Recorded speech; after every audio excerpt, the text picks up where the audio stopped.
everybody. Welcome back to another episode with your internet historians. How you guys doing? Doing all right. What's new since the last time we recorded, which was yesterday? It wasn't yesterday. It was the day before. Day before Was it? yesterday. Oh shit! Oh yeah, I forgot we had to been. reschedule. So yeah, in today's episode, we will be discussing the history behind the movie Spotlight. In 2001, editor Marty Barron of the Boston Globe assigns a team of journalists to investigate allegations against John Geoghegan, an unfrocked priest accused of molesting more than 80 boys. Led by editor Walter Robbie Robinson, reporters Michael Resendez, Matt Carroll, and Sasha Pfeiffer interview victims and try to unseal sensitive documents. The reporters make it their mission to provide proof of a cover-up of sexual abuse within the Roman Catholic Church. So what do you guys think of this movie? Which one of you hasn't seen it before, or have you guys both seen it before? I'd seen it before. You had? Yeah, it was my second time watching it. Oh, yeah, same. Oh, so we all saw it before? Third or fourth time watching it. Oh, okay. Yeah. I feel like the first time I watched this, I guess, because I didn't know anything about it going into it. So the first time I felt like I was just kind of like, what, like, this movie is like really slow. But then when I watched it this time, I was like, it actually wasn't that slow. I don't know why I thought it was like a slow. The beginning kind of is. I agree. The beginning is. Yeah, the beginning is really slow. Like I started it and I was like eating dinner or something like that. And since this is only my second time watching it, I'm just like, is this movie like all like this? Because I'm just like, am I missing something? Like I don't know. The beginning is just kind of, I don't know. Yeah. At least I felt like it like that. Sorry. I was just gonna say, I kind of like it just because, well, I never go to the movie theaters to watch movies anymore. So I always watch it at home. And it always takes me like a hot minute to get into a movie. So it being kind of slow in the beginning was kind of good for me because like my brain is always on something else in the beginning. And then I'm like focused. Yeah, more into it. So yeah. I definitely felt more captivated by it this time than the first time watching it. Like I knew it was like a deep story the first time I watched it. But for some reason, this one, it just like, I don't know, I felt it more emotionally.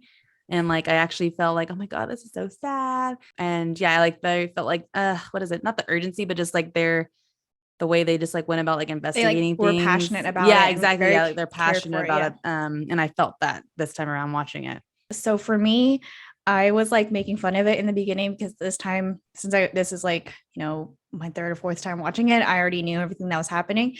And in the beginning, I was like making fun of the Spotlight team. I'm like, what are they? The Plastics, like this exclusive team that does like very special projects. Like, you get handpicked to get into this team.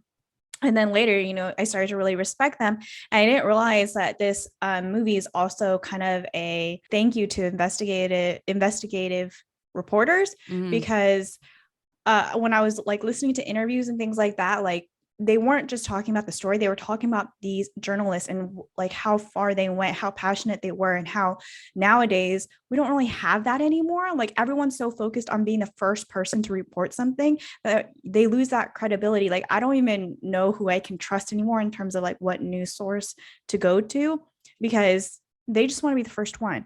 But there's very like Spotlight, I guess, still exists, and there's a couple other like teams like Spotlight, they're just a different name at other like newspaper places. Like they said the Washington Post has a team, and this is what they do. They investigate something like, and they even said that before this Boston Catholic Church thing, they would always just be kind of looking at like police corruption, political corruption, things like that. They probably still do that, and I just have no idea, and I've never read anything about it. And they were like, bring back investigative. Like, I was gonna say, I didn't realize how intense these journalists, like the investigation part was. I guess I just thought how, I guess kind of they portrayed some of it, how they just do a story and then they're done with it. But I didn't realize sometimes it takes them a full ass year to develop a story and then write it and then publish it and all that stuff. I just kind of thought it was something that was a much quicker process than what the movie portrayed, which I thought was cool. I kind of feel like it probably depends on the subject.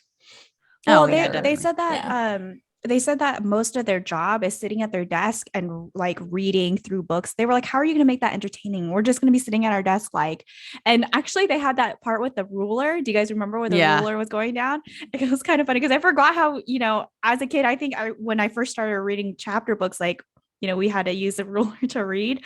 And yeah, like they said that, that's what they did. They mostly sat at desks and read books and, type things on a computer and things like that. And they were just dumbfounded by the fact that these directors and were able to make a movie out of it. Quick question. Yeah. And just for your guys' opinion. So you know how they kept saying Phil was saying it and I was gonna say scummy, but he's not really scummy, but the the head lawyer guy, like the really fancy lawyer guy. You know how both of them said, "Oh, we sent this to you years ago," Yeah. type of a thing.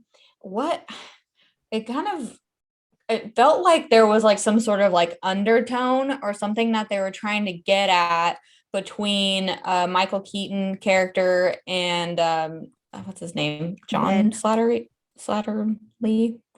the white-haired guy. Yeah, Ben. He was like no, not Ben, not Leaf Schreiber. No, it's Ben. I thought Ben was Leaf Schreiber's character. No, his Leaf is Robbie. Marty. Oh, Marty. Robbie is Michael. Robbie is Michael. Ben is the white hair guy, and Leave is Marty. Marty's the Jewish guy. Well, okay.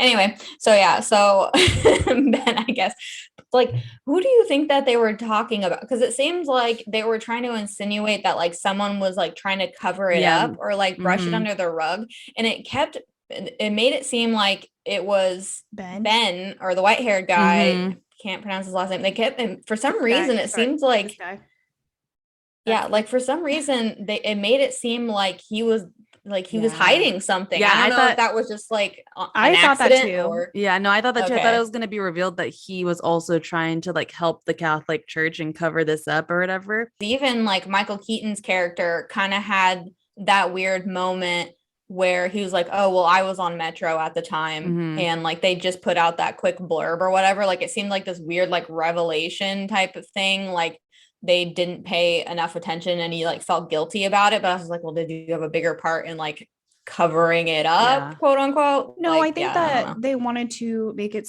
sound or make us understand how they just brushed it off for so long. They didn't think it was a story until Marty came in and actually was like, no, this is a story. And they kind of made it sound like that as well. When I was watching the interviews, is that Marty, they said that they were only looking into it because Marty told them to do it, and he's the new boss, and they were just doing what the boss said. And it's funny because they were like, well, they asked Marty, the real one, like, what did you think about how they kind of thought of you and the way that like they were kind of iffy about doing this story? He's like, well, they didn't tell me to my face. I had no idea they felt that way. Yeah. I mean, yeah, he's like, oh, what a way to learn. But you know, I mean, it makes sense. You're not going to go to the boss like, I don't really think this is good. Like everyone was talking behind his back. So I think it was just that they didn't believe that this is a story because they didn't really think that it would be as bad as it was. And I think also to kind of just what they're also trying to possibly getting at with that is that like everyone's kind of complicit in the cover up. Like everyone had, even if it was a small role, they all played a part in that, you know, covering it up or like not letting it become as big of a thing as it actually was. So maybe that's what it was, but they did definitely make it seem like he was the one who was like trying to, that's what I got. I was like, oh my God, when are they going to reveal that he's the one who was doing the cover up or something? But then I think towards the end, I was like, okay, so I think they're just trying to say that like we already said, everyone's a kind of a part of it. How did these journalists decide to do this story? I feel like overall this movie was pretty, I mean, for the most part, kind of like as close to the real story as you could think of a movie. They just said the one thing is that like the Ronald scene where Sasha like knocked on the door and that guy was like, they said that he didn't like just up front say that. It was like they had to drag it out of him. It took a lot longer. And it wasn't her that. Oh, it was the other guy. That's right. Yeah, it was. I forget which dude, but he was like a new reporter. I think he was like new on the team. But she was just basically like retranscribing it or something along those lines. Yeah. Everything was like right, except like certain parts were sped up. Like I said, it's pretty similar to the film. Marty Barron, so that is the editor dude, the new one that came into the scene. He comes onto the Globe as the new editor, and he uncovers a story by Eileen McNamara, which reported on the lawsuits of a priest who was allegedly involved in sexual abuse. He also learned that the records of this man were kept sealed, so he wanted to dig deeper and uncover the truth of what was going on here. So he started that effort that we see in the film to get the documents unsealed in the courts, which, I mean, in the end, they didn't really even need the unsealed documents because they got them anyways. But I think it kind of made it more like mainstream as to what they were doing and all that stuff, bringing the attention of the church and everyone in the city basically onto what they were doing. So what did they uncover?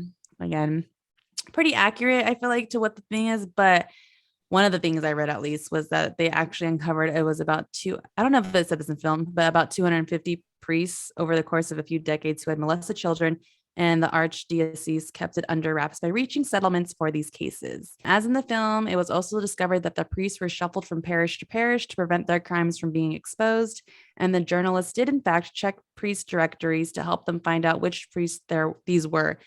So again, we kind of see that in the film where they're labeled like sick leave or unassigned. The ruler scene. Yeah, exactly. That scene, what we were kind of already talking about, where they had to kind of read books for hours and hours.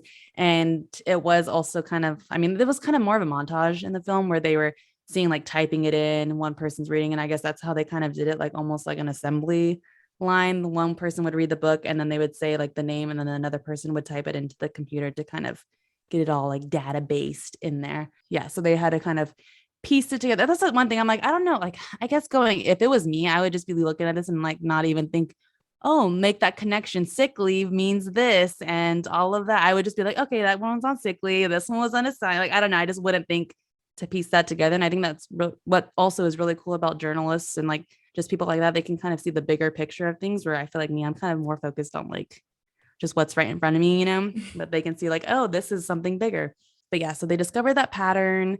And I guess these directories also kind of just played the biggest key role in helping them kind of uncover all this stuff, because it was just like hard evidence of what was going on, and basically like just like a trail of what these priests were doing and like why they were kind of being shuffled from one parish to the other. So now onto the guy that I feel like was like not the most interesting, but like most mysterious almost, because he was just the one on the phone talking to them all the time. Nicole. Huh. This might be like jumping the gun, but at the very end where they have the blurb and they were saying like they also uncovered not like other places in the United States where there was abuse. Did you see how one of them was Stockton? Oh yeah. I saw that when the first time I was like, and it was like San Diego too. And I'm in San Diego. Yeah. Well, I didn't. Well, because it happened obviously in like the early 2000s. I don't know if you have any memory of going to church. Were you brought up Catholic? Yeah, I was. I mean, do you remember like were there any whispers, or were they like, oh, I wasn't like, in the community like that. I don't okay, think my grandma really is. We don't like talk to people in the church. Okay. We don't go to events or anything like that. We just keep to ourselves, show up, eat the bread, and then leave. Okay. eat the body of Christ, and then we dip out, Yeah. Get a little snack in there, and then we're like, okay. Or appetizer basically, and then go on to lunch or something after. I was only looking at places in California. Yeah.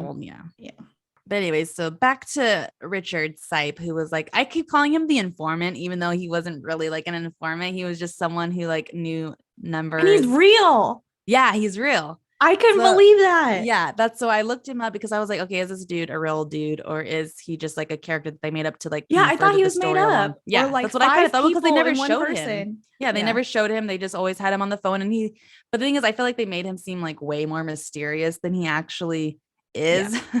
Like, I don't know, just that's why I keep calling him like the informant, because I'm like, wasn't they made it weird? Seem he had like late night conversations with Mike. You're like, yeah. See, I should have looked into that if he had like one, but I don't think so. I feel like okay, well, let me just talk about it. Okay. Sorry. So yeah, he is an ex-priest who married an ex-nun, and the two actually have a son together named Walter, and they live in San Diego currently in La Jolla, which is like kind of like the richer, I guess, area in San Diego. I don't know. During the time the Globe started looking into the sex scandals, they contacted Richard and his wife flew to Boston to talk to them. So it's not like how they were just like on the phone, just constantly talking to him. I think I'm pretty sure it was just one meeting where they kind of asked him all the questions and the numbers and all that stuff. I'm sure they did contact him again just to like get like, I don't know, confirmation on certain things that they already talked about or whatever. I'm sure they had more questions, but I think it was just one main general meeting. And then, that was yeah. It. And I'm like, they just didn't have the budget to hire another actor. I guess. Yeah. That's what I was just like, really, you couldn't just have a person. But I mean, that's what I'm saying. I think it's because it made him seem more like mysterious or something. I don't know. I just blame it on budget, because they have, Michael, yeah, Mark, Rachel, Leave. So yeah. I guess when Richard was a priest, he was already kind of looking into this issue already. So he was a practicing priest and he already kind of noticed, I guess, trends of this type of thing happening. He was interested in why some priests stay celibate and others do not. And in his 30s, he fell into depression. And that's when he decided to not continue being a priest. And then, which is when he met his wife, etc. And so then I guess when it comes to his data, his numbers, he's very matter of fact, and it kind of rubs some people the wrong way because, but I guess the people in Snap, which I guess is also a real thing. I wasn't sure if that was real either, but that's real. But the people in Snap, I guess, kind of like that because he just kind of focuses on the behaviors and of the priest and doesn't really get too emotion filled into it. But usually he's very just like about the numbers, so he doesn't really try and, I don't know, he doesn't let the other stuff kind of, I guess, hinder his viewpoint on certain things, which is kind of, I don't know, weird to me in some instances, because one thing that I do feel is a little bit odd is that he doesn't ever call the priests pedophiles. He just says that they're adults that have sex with minors, which I'm just like, what? I was like, okay. And then like, I don't know. So I'm like, okay, I guess that's focusing on it, but I'm like, okay, if you're focusing on data and just being very matter of fact, wouldn't you just call an adult who sleeps with minors a pedophile? That's what a pedophile is, So I'm just, I don't know. I was like, I feel like that's the correct term. So why don't you say that? But I think it's, yeah, I don't know. It's just weird to me because I'm like, just call them what they are, like, duh. Other than that, he was extremely helpful to the team at the Globe. And then after all this came out as well, he was contacted by many media outlets. And I guess he's testified in about 250 cases against the Catholic priests. So, and I guess also the thing that's, I mean, why I think he might see it as like adults that have sex with minors, because he was saying that like, because he was a priest, he like understands their hardship. But I guess all the percentages and everything that they said in the movie was like, which the 6% or whatever of priests like molest kids. But I guess it's like between 6 and 9% now because he raised it recently or whatever. But yeah, but also, I mean, I don't know if they said this in the film, but that number isn't more than like regular society. It's about the same in like regular everyday people kind of a thing. I think it's just the problem of like them covering it up, like the church covering it up and people, trying to not to have other people know what's going on in the church, But even if it is like an everyday society type of number, if you're, you still would want your priest at the church to have a lower number or like zero. Oh yeah, no, no, definitely no. I'm just saying that like that's like the issue. A main part of the issue is like they're trying to like discredit. Because I guess a lot of people think like, oh, it's just like a rampant thing that happens in the church, which it's not like it's not above normal than like a regular like out and not in the church society. But they're just saying that like it's different in the way that we held them accountable. Like so if it's in the real world, we like, obviously try and get the person and like try and hold them to like justice or whatever the hell. But in the church, it's more like secretive and people actually want to help the person committing the crime. You know what I'm saying? Yeah. So that's where the difference is. And yeah, but it's all gross and disgusting, obviously. So the Catholic Church and Boston, basically part of Boston's culture is the Catholic Church. And I actually got a lot of my information from the Globe, the Spotlight team, to be specific. Hey, yeah, I mean, they were a great resource. So the Globe reporter Resendiz, aka Mark Ruffalo, says it's the most Catholic major city in the country. The three most populous U.S. cities, New York, Los Angeles, and Chicago, had more Catholics, but Boston had the highest percentage. Of the 3.8 million people living in Boston's metropolitan area in 2001, about 2 million were Catholic.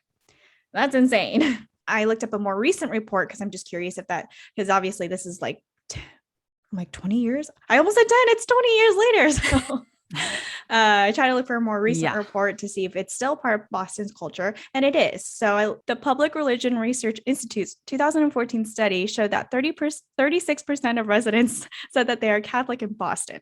So I feel like that sounds less, right? Because it's like 36%. But in reality, Boston's still very Catholic. That's still the most like Catholic city in the country. But also New York and I think Pittsburgh.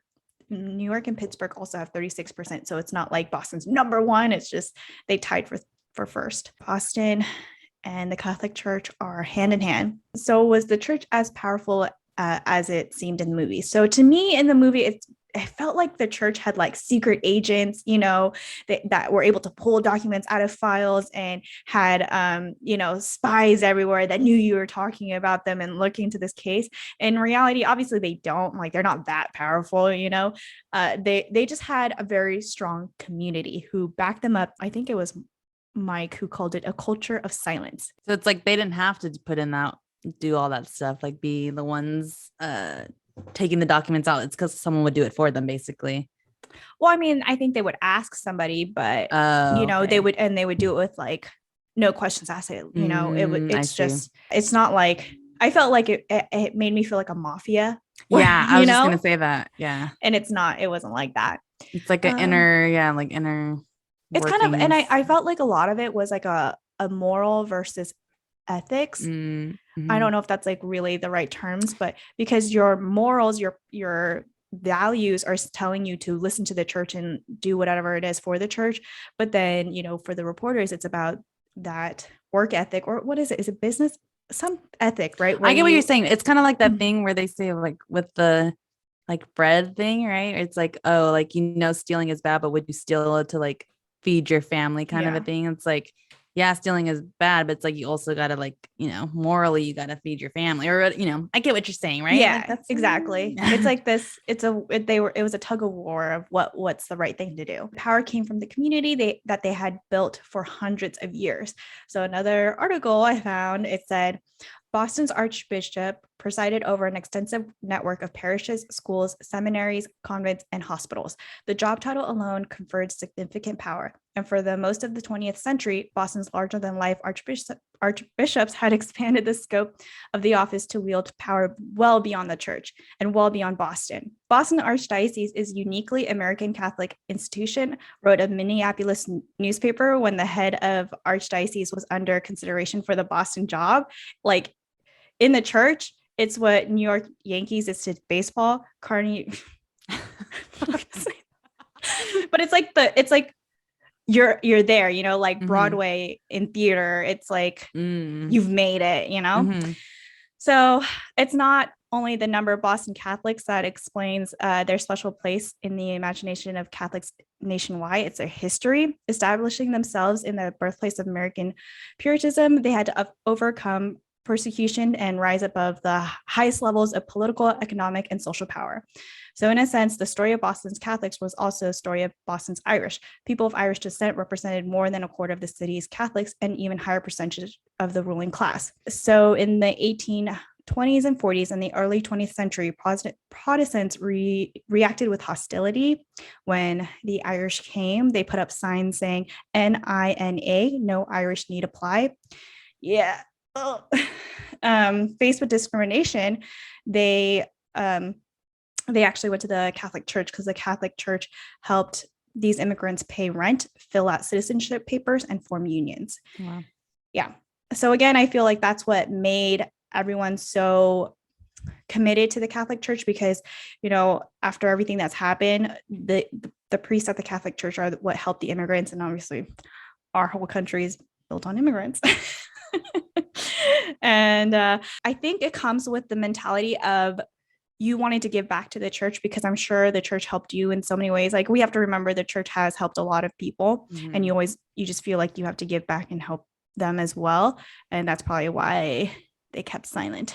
Yeah, because I was gonna say there's one scene too where I don't remember the name, when they're at like that event or charity ball or something, where the guy was talking to the guy. I'm really bad. Like, the guy was talking to the guy, and basically asked him a question like, "Oh, I'm gonna be upfront with you. Basically, like, did you like help whatever all these people?" And then he kind of is like, "Are you really gonna get into this? Like, this they've helped like so many people or whatever." And it's like I get like you want to have like some type of loyalty because of that, but it's like also like just because they've helped people doesn't mean they shouldn't be held accountable as well, you know? Right. Like, they should definitely be held accountable for the crimes that they've committed against people, because yeah, they're helping a community, but in that same vein, they're also hurting a community of people because, you know, of their actions. And well, that's where the culture of silence comes in. Yeah. Because what happens is, okay, this goes into how the church try to cover everything up, because what they kept talking about was like the bad apples. So what would happen is that something would happen, it would come to light. They would tell the families, like, can you just kind of keep this to yourselves? Like, we're really embarrassed about this. We're going to send him off and do what we need to do to take care of the priest. And they're like, okay, yeah, because obviously they get reassigned somewhere else or they go to the treatment center. So they're in their minds, they're thinking the church has handled this bad priest. And I'm not going to say anything because I don't want to disgrace this church. They've done so much for the community. One bad person doesn't, need to break down a whole foundation. And so anyways, with that being said, that's how they were able to get away with so much of it. So again, from the Globe, for decades within the US Catholic Church, sexual misbehavior by priests was shrouded in secrecy at every level. Abusive priests, Gagan among them, often instructed traumatized youngsters to say nothing about what had been done to them. Parents who learned of the abuse, often wrecked with shame, guilt, and denial, tried to forget what the church had done. The few who complained were invariably urged to keep silent. The pastors and bishops, meanwhile, viewed the abuse as a sin for which priests could just repent rather than as a compulsion, which they were unable to control. Even Massachusetts law assured secrecy and still does. Okay, again, came out in 2001, guys, or 2002. So I don't know if this is still true, but at the time, for years that Gagan was molesting children, clergymen were exempt from laws requiring most other caregivers to report incidents of sex abuse to the police for possible persecution. They had help in covering it up. And again, there were private settlements that were made to keep everyone quiet. And because this is done in secret, that made it harder for Spotlight Team to even get any type of paperwork, right? Because they can't just try to open a seal at the court. It's like, or anything like that. It's all done privately. And I was thinking about it too. I don't know if they do this, but they couldn't even like find anything if they were to perform a background check. You know what I mean? So if one guy went to another church, it's like, if you really wanted to see, what's going on with his background, that's not going to show up. Also too, like, how like they reached these settlements. So obviously they had to pay these people to like keep quiet or whatever. I'm like, dang, so they're using the money that people donate at the churches because they put the baskets around. So people putting their money in there and you guys are using that to settle your freaking child molesters. Yes. I was thinking the same thing. It's disgusting. And there's two other things I found really interesting is that they talk about the treatment centers because they thought that these priests could be cured. That's why they had them go to these treatment centers. They thought that there was a cure that could be done. And they would actually wait until the doctors there would approve of their release in order to release them back to a church. And that's what happened with Gagan, actually. He was approved to leave from a doctor. And another thing is I was watching a documentary and there was this like a priest. I don't think he's a priest. I don't know. I think he might have retired or he might have had to resign because I think he was a priest during this time. But he said that like once a year they had like this meeting, and most of the time in the meeting they were discussing what to do with the priests with these with this record or with somebody reporting them and whatnot. And I thought that was insane that most of their meeting had to deal with. Yeah, so because they know it's an ongoing issue. Yeah. They just aren't. Yeah. Which, so how you're saying like the doctor, whatever, approved them to go. Is it like a doctor that you would go to a hospital or like, because priests have their own doctors, like a priest, like a doctor, but he'll be a priest himself kind of a thing? I don't know. I didn't look into exactly the doctors, what I just wonder if that's like what it was. It didn't sound like a legit doctor. Yeah, that's the thing. Because because they basically all study like in a field. So like they'll have a priest that goes into like be an engineer, let's say, and they'll have another one who studies like law or whatever. So they all like have them studying something, or not all of them. I'm sure some of them don't, but but I know that happens a lot where they'll have like a nun or something who's also a nurse. Like she went to nursing school, but she's also a nun kind of a thing. So that way they can basically be self-sufficient within like their own like community again. So I know that happened. So I was just curious if that's what was going on. So I'm like, of course they're going to think that that's what's curing them.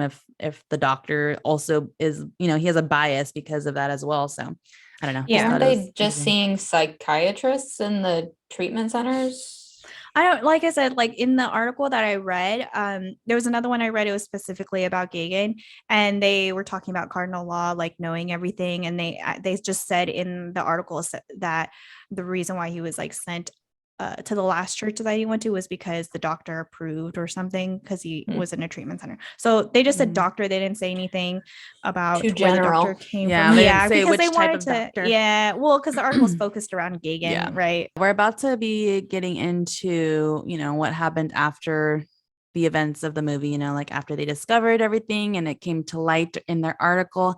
But yeah, we'll get right into that after this short ad break. I got some stuff from Vanity Fair and the National Catholic Register and the Boston Globe, of course, the Atlantic. So I was doing lots of reading. So what happened after this was uncovered? So they kind of like, which I love when they do it, but I love when they put those little blurbs at the end of the movie and they're like, this is what happened after this movie ended. I'm like, well, thank you. Like I was really wondering what was going on. Yeah, we got 2 in a row where they did that. I know. It's smart. It makes sense. It gives me peace of mind, No, totally. After the initial 2002 investigation, bishops in the US sent 700 cases of abuse to the Vatican for consideration. The Vatican has the power to defrock priests, aka strip them of their power. And from 2011 to 2012, the Vatican defrocked nearly 400 priests specifically for sexual abuse. But most cases of abuse at the hands of priests are not prosecuted in courts. Often, when abuse allegations surface against priests, it is too late to try the case because the statute of limitations has passed. However, the church continues to settle sexual abuse cases outside the justice system on a case-by-case basis. And by 2006, info is from a 2017 article. That was the other thing. A lot of this is kind of older. As of 2006, the church had spent $2.6 billion, billion with a B, on settlements. So it's kind of like what you're saying, Nicole. It's just like it is the churchgoers' money. I'm like, sure. it's all donated money. That's all it is. Oh, it's crazy. Damn. I don't know why I'm thinking about the Social Network where he was like, what's better than $1 million? $1 billion. Oh my God. Not the time, Lisa. I know, but it's like, I feel like sometimes people forget like the difference between a million and a billion. And it's a big difference. Yeah. I can't even think of it in my brain. It's just too big of a number. Agreed. In a letter sent on December 28, 2016, Pope Francis wrote that bishops worldwide need to adopt a zero tolerance policy towards child abusers within their institution. And in June 2016, he ruled that bishops who fail to report sexual abuse by priests can be removed from office. However, Francis has also continued to uphold a law that allows the church to withhold reports of abuse from authorities. So, boy, whose side you're really on. 2002, the Boston Archdiocese agreed to pay $10 million to victims of Gagin. And in 2003, it paid an additional $85 million to 552 victims and parents who had filed civil lawsuits over the ignored abuse. In some cases, insurance companies balked at meeting the cost of large settlements, claiming the actions were deliberate and not covered by insurance. This caused additional financial damage to the Archdiocese, which already faced the need to consolidate and close parishes due to changing attendance and giving patterns. See, it's the people giving the money, and they're just makes me mad. In June 2004, much of the land around the Archdiocese of Boston's headquarters was sold to Boston College, in part to raise money for legal costs associated with the scandal. All the money just going towards this bullshit. Yeah. So actions that the church took and how the public responded, which I wasn't able to really find too much on how the public responded. Besides, let's just refer to Nicole's grandmother. Yeah, I mean, just victims came forward pretty much. So I got this from Vanity Fair. Upon winning Best Picture at the Oscars on Sunday, Spotlight producer Michael Sugar used the stage to send a message to the Vatican, speaking about the drama, which chronicles the Boston Globe's Pulitzer Prize-winning investigation. Blue, blue, blue, blue, blue. He says, quote, "This film gave a voice to survivors, and this Oscar amplifies that voice, which we hope will become a choir that will resonate all the way to the Vatican. Appealing to the church's leader, he added, Pope Francis, it's time to protect the children and restore the faith. Spotlight specifically addresses the Archdiocese of Boston's elaborate cover-up of sexual abuse. And in the hours after the film's Best Picture win, Cardinal Sean P. O'Malley, Boston's current as of, this must have been 2015, 2016, because that's when the movie came out, but I did not write the year. I apologize. So not sure if this guy is still the Archbishop, but Cardinal Sean P. O'Malley, Boston's Archbishop at the time, released a lengthy statement acknowledging the film's importance, crediting it for helping the church confront its failings and describing how the Archdiocese has implemented policies and procedures to prevent those tragedies from happening again. This is what the Archbishop at the time wrote in response to the movie.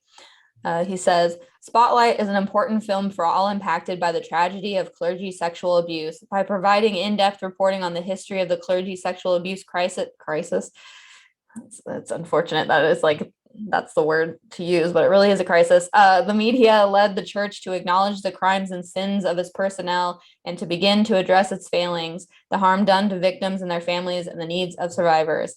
In a democracy such as ours, journalism is essential to our way of life.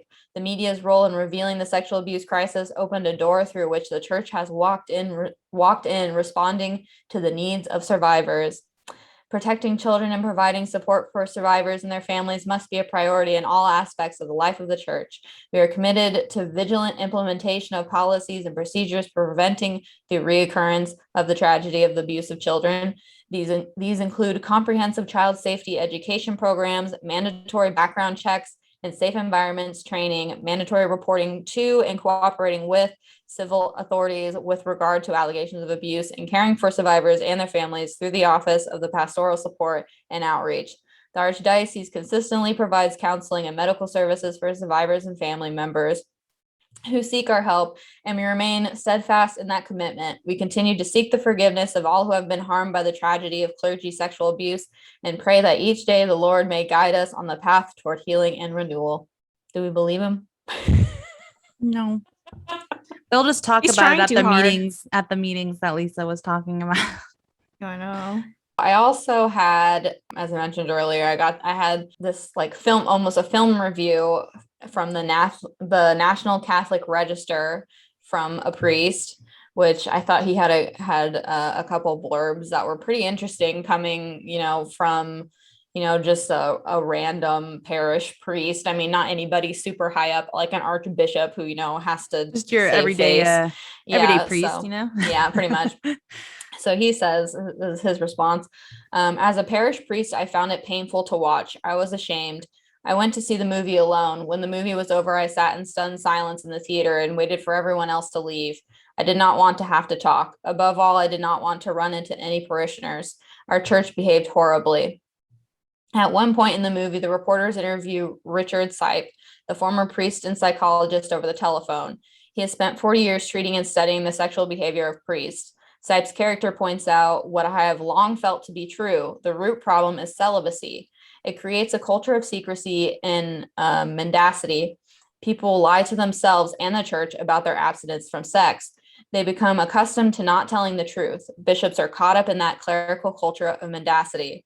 Sipe points out that 6% of priests act out sexually with children, which was nearly 90 priests in Boston. Nationwide, 4% of priests have been accused of sexual abuse of minors, according to the John Jay study, which I thought was a very interesting point, and like didn't even, because I don't know all the rules that go into, being a priest and all that, but I completely forgot that, nuns, priests and stuff, Yeah. you can't do any of that stuff. No. But I thought that was a very good point. It's just like, you That's have to just keep it secret. And so you're used to keeping things secret. Yeah. So I was going to say, I don't know if you're going to say this right after I say it, but I was going to say after, I thought later, once we were kind of like wrapping up our final thoughts, but I was learning too, after looking into Richard Sipe, when he was talking about the celibacy, he was saying that I guess I don't remember, maybe he does say it in the film, but anyways, about how 50% of priests are celibate and the other 50% are, like you said, like keeping it secret, and they're obviously not having all of them having sex with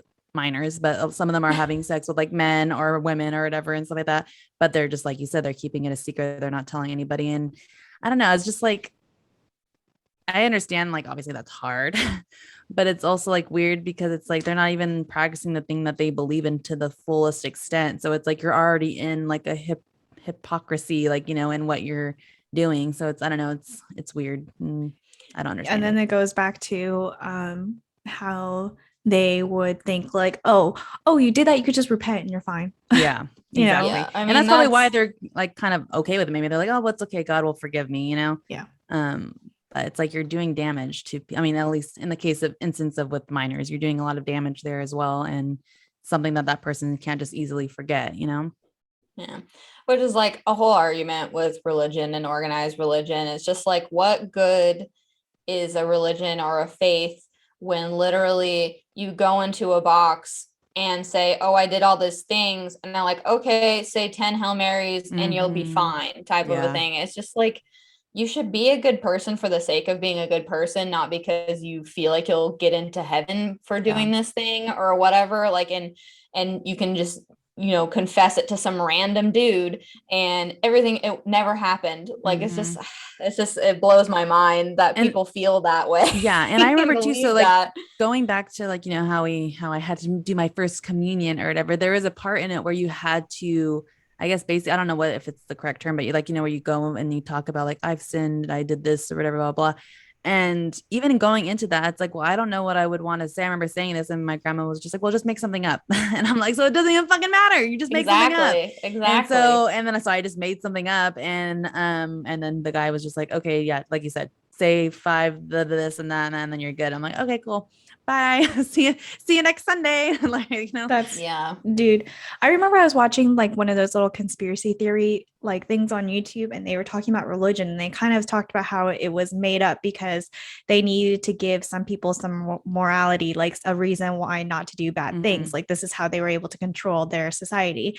And then, as we progress and, start making we're able to different like be able to say good or bad without religion, they Mm-hmm. started to use it more towards like addicts actually, so it helps addicts kind of go through recovery, which is like, Yeah. I thought that was crazy, but I mean, yeah, let's keep it going if it helps addicts, but I don't know.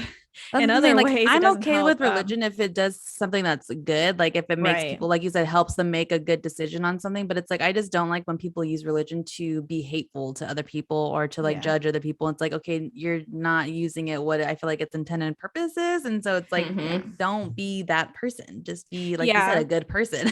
When I was growing, so I grew up and we never went to church. I don't associate myself with any religion, and the town I live in is like pretty religious. I would say everyone goes to church. Very few people don't, like me. And I remember as a kid, there was a girl who came up to me and was like, "Why do you celebrate Christmas? You don't go to church." And I didn't know what to say. I was like 7 years old, and I was like, Like, it's tradition. That's why. I don't know. And Christmas is then a commercialized holiday. Come on, Exactly. people. well, I mean, as a kid, you don't think of it that way. Yeah. I was speechless. And then there's this other thing where a couple people who, did go to church, and I like dabbled in it obviously because I'm surrounded by everyone who goes to church, and I remember I would go for a little bit just to see what the hype was. and, and there were people there who seemed to think that people who do not go to church or do not are not associated to a religion don't know the difference between good and bad. Mhm. And Mhm. I like that, literally it was the reason why I turned away, because I grew up my entire life not going to church. Neither have my parents, and we know what's good and bad. We're not out here killing people like, oh, I don't know Mhm. what the difference is. It's like, no, I know what's good and bad. We have morals. It was just so crazy to me that they just like thought that way. Like, you have to believe in God in order to know what's good. And I'm like, Mhm. what? This priest continues and says many good things have happened since 2002, largely as a result of the Globe stories. The truth is better known now. We are slightly more honest. Slightly. Many victims have been helped. There's universal awareness of creating a safe environment for children. Every priest, deacon, teacher, and parish volunteer who works with children is now required to go to child abuse prevention training and to continue online training. We are now much more cautious about the care of youth. No priest or volunteer is ever supposed to be alone with any youth. Parish priests like me have adjusted our behavior. I never give any youth a ride in my car unless there are others present. I never let any youth into the rectory unless they are accompanied by their parents. If a young person wants to have their confession heard, we go to where other people are present. On retreats or youth trips, priests and deacons do not sleep in the same room with the youth, no matter how many people are present. I feel like that's kind of obviously, on a church by church basis. So I forgot that I did some reading and that this goes back to the 11th century. 11th, guys. We're in the what, 21st? Yes. Oh, yeah, I believe it. I'm like, the 11th century? 11th. What is that? 1200s? 11. Something like that, yeah. I mean, the Vatican's old. Catholicism is old. Yeah, I'll say religion is pretty But old. you have to think that's the 11th century. We're on like 21. Well, at the time the time was 21st still, right? Yeah. So math. That's 5 centuries. Math. Sorry, I don't know math. 5. That's 500 years. 500. And all of their beliefs and thinking are stuck 500 years in the past. For real. Well, anyway. They really needed to do something about it, because could you imagine with our cancel culture now, and if it came out now, oh god, the Gen Zs would go. I mean, it's still probably an issue. Yeah, for sure. Yeah, but it's just, I think still, like, I'm sure still to this day, people are still turning a blind eye to that type of thing. Yeah, but you don't within the church specifically. You don't have the cancel culture, right? So obviously when it came out and it's like you're reading it in the newspaper, people could talk about amongst themselves about their opinions of this. But if it happened, let's say that didn't happen in 2002 and it came out today, it would be covered all over the internet. You would have people just like really smack talking them to the point where people would feel really ashamed to even call themselves Catholic. It is kind of weird to like think about this in retrospect, because 2002 or 2001, 2002, I think I was in like 3rd and 4th grade, I want to say. So I was in elementary school, and like it's weird to think how old this scandal is, because, being 28 now, it's just like, oh yeah, sexual abuse in the Catholic Church. Like that's just kind of unfortunately goes hand in hand when you think about the Catholic religion these days. But it's just like, it's just crazy to think, like you were saying, like the internet, it was in its infancy, and like cancel culture and all of that stuff, like it was a big deal, obviously, but it definitely wasn't a movement, I guess, like the Me Too movement, like was such a worldwide thing. Like just if this were to come to light in this day and age, like it would be insane. And then think about what happened to Cardinal Law. He moved to Rome. I know, and he got like a promotion. Yeah, he essentially got a promotion. That would, and then they have said that if it came out today or if anything like that happened today, that wouldn't happen. So yeah, that blew my mind when I read that or whatever about him moving, and then he got a higher rank within the church. Like, are you serious? So the last little bit that I had on how the church changed, or if they changed, this is from the Boston Globe in 2015. Today, more than a decade after American bishops pledged to better protect young people from sexual abuse, this scandal is still not over. Bishops in Kansas City and Minneapolis were recently removed from their posts for continuing to cover up for abusive priests. And in Rome, Pope Francis established a commission chaired by Boston Cardinal Sean O'Malley to study clergy sexual abuse, along with a tribunal to hold bishops accountable for abuse in their diocese. But survivors want to see more concrete action before they'll be convinced these measures are more than public relations. Since the publication of those early stories, the Globe has continued to hold the church accountable for its actions regarding clergy sexual abuse. In 2012, the Globe revealed that a prominent Jesuit and trustee at Boston College played a major role in covering up decades of abuse by a Jesuit priest from Chicago.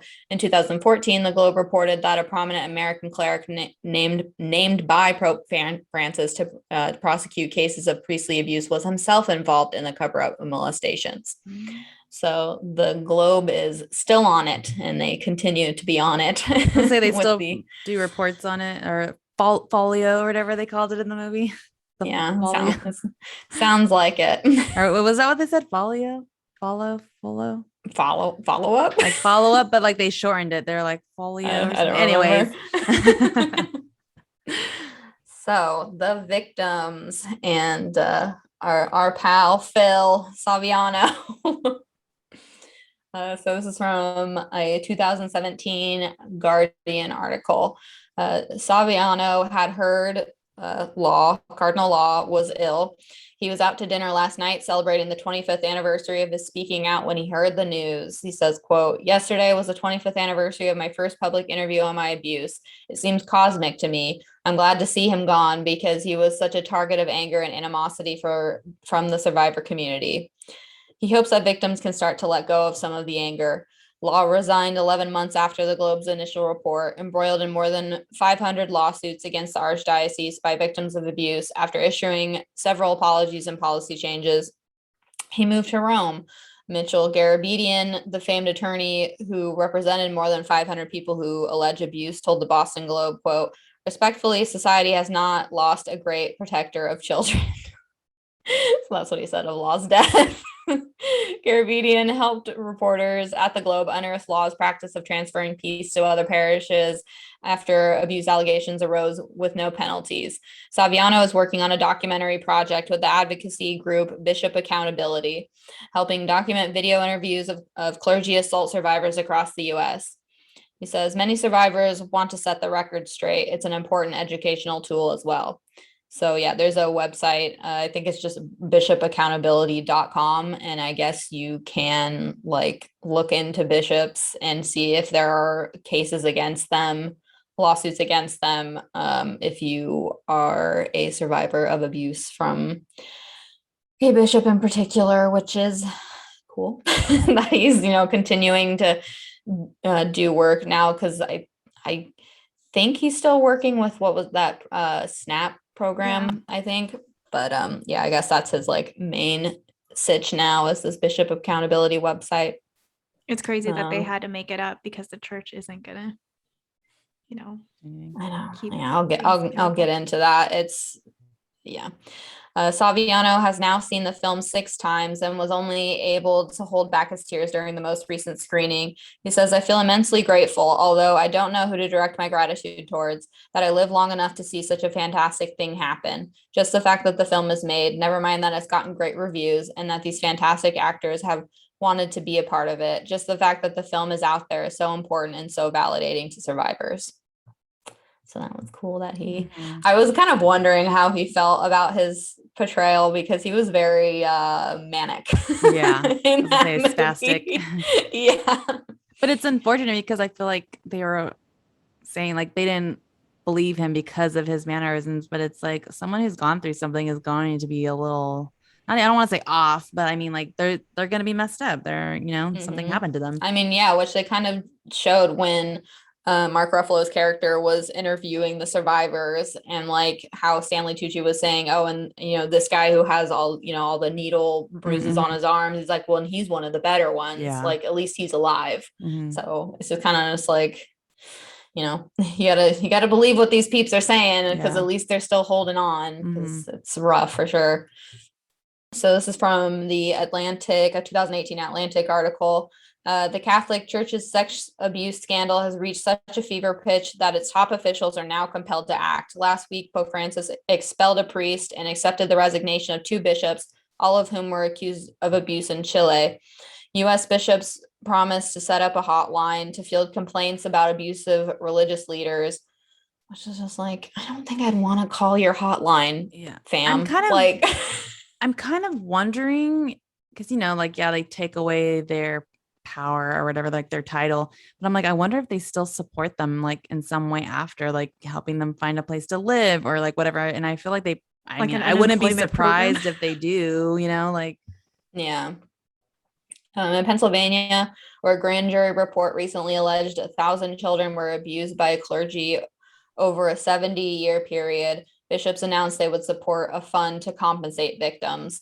This last move, variously referred to as reparation, compensation, or retribution, may seem like a refreshingly concrete bit of help for the victims. The church is offering to help pay people who can credibly say they were abused as youth, but who can no longer file a lawsuit because the statute of limitations has passed. The statute varies by state. In Pennsylvania, for example, a victim has until age 30 to, which does not seem old enough, like 30, like to file a civil suit pertaining to abuse he or she experienced as a minor. The Pennsylvania bishops are offering to pay victims directly through a simple arbitration process that they say will go more quickly than a court trial might. They say, quote, "We recognize our responsibility to provide an opportunity for sexual abuse survivors whose cases are time barred from pursuing civil claims to share their experiences, identify their abusers, and receive compensation to assist their healing and recovery." But there's a problem. There's a problem with these programs, and I'm just like, yeah, it's rough. Buyout programs like these have been tried before, both in the US and in other countries like Australia. And the experiences of those who participated in them and suggest their drawbacks may outweigh their benefits. Several survivors, advocates, lawyers, and academics I spoke with said they believe the programs actually serve a dark purpose to bring forward abuse victims who might later be able to sue the church if the statute of limitations is amended, and to buy them off cheaply now, all while keeping damning records under wraps. Damn. Quote, "The Catholic Church is trying to put a Band-Aid on a situation that requires major surgery," says Mitchell Garabedian, a Boston attorney who has represented hundreds of clergy abuse victims. He told me that with more U.S. attorney generals opening statewide investigations into abuse, more victim funds are, quote, "without a doubt going to crop up, which increases the importance of understanding their drawbacks." He says the church is implementing the compensation programs so they can try to convince the legislatures that statute of limitation laws should not be amended because the church is already taking care of the problem. It's a deceptive move.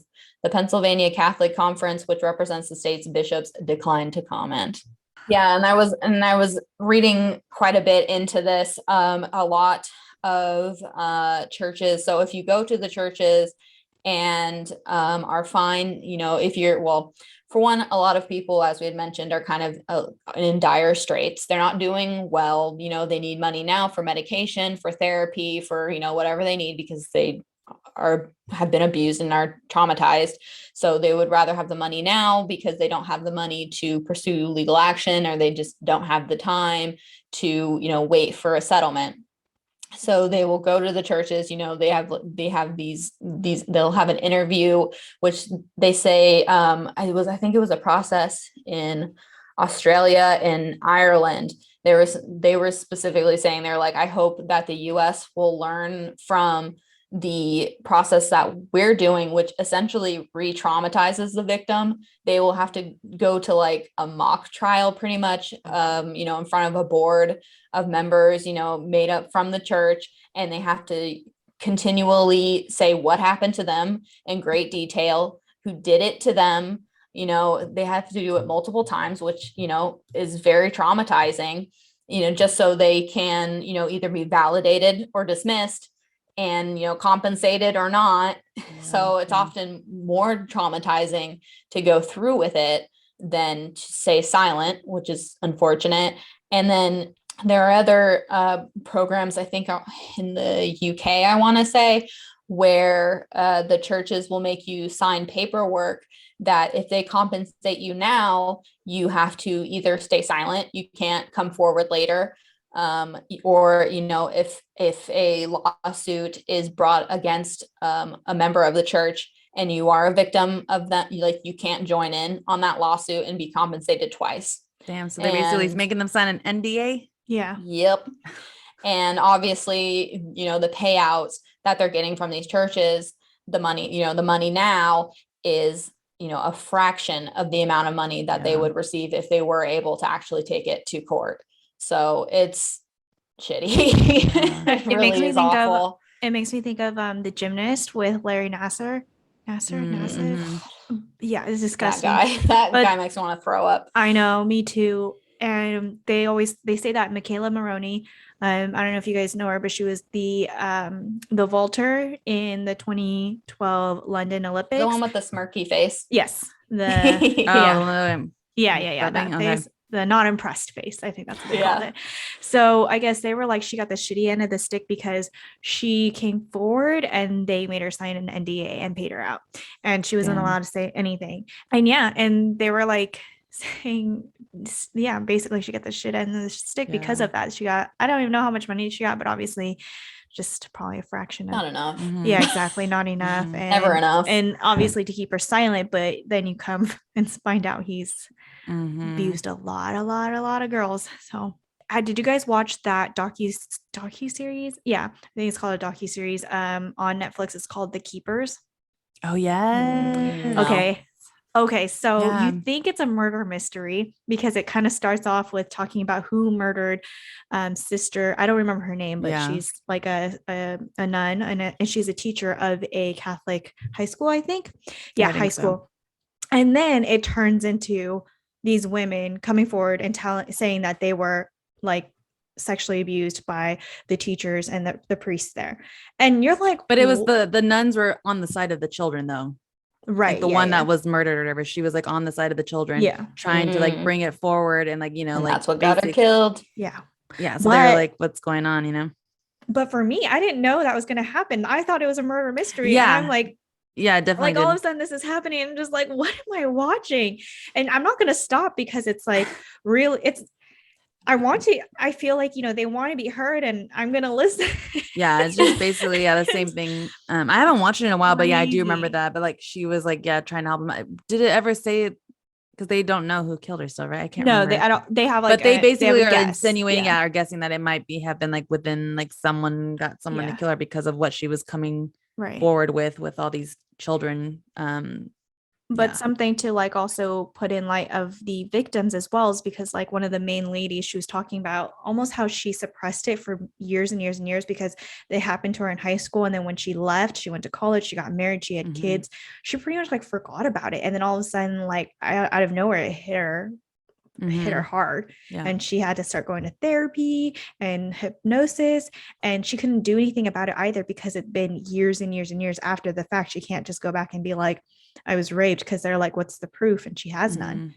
And that's what's so crazy, because they're trying to like, you know, put all of this in light and they can't do anything, and she barely has a memory of it. It really put a light to me on some victims, how they just kind of went through in silence thinking they can move on, and then it just hits them out of nowhere later in life. And then I don't know if you guys did you guys see what happened to Gagan? No. He was murdered in prison. Good. Yeah.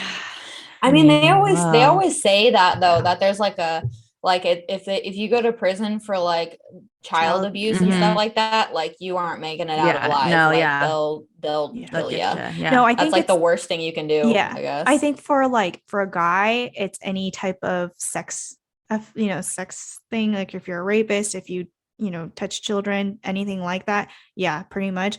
And I think for women is if you harm children in any way, and your own children for sure. So thanks for joining us this week on the Internet Historians. If you enjoyed this episode, which I mean, it was, I don't know if you can enjoy an episode like this one, but if you got something from this episode, make sure to learn something new. Yeah. Make sure to follow us on Spotify and Apple Podcasts and give us a rating. We would also love to connect with you. So give us a follow on Instagram and subscribe to us on YouTube. Next week, we'll be discussing James J. Braddock from the movie Cinderella Man. So don't forget to tune in. Thanks again, and we will see you next week. bye.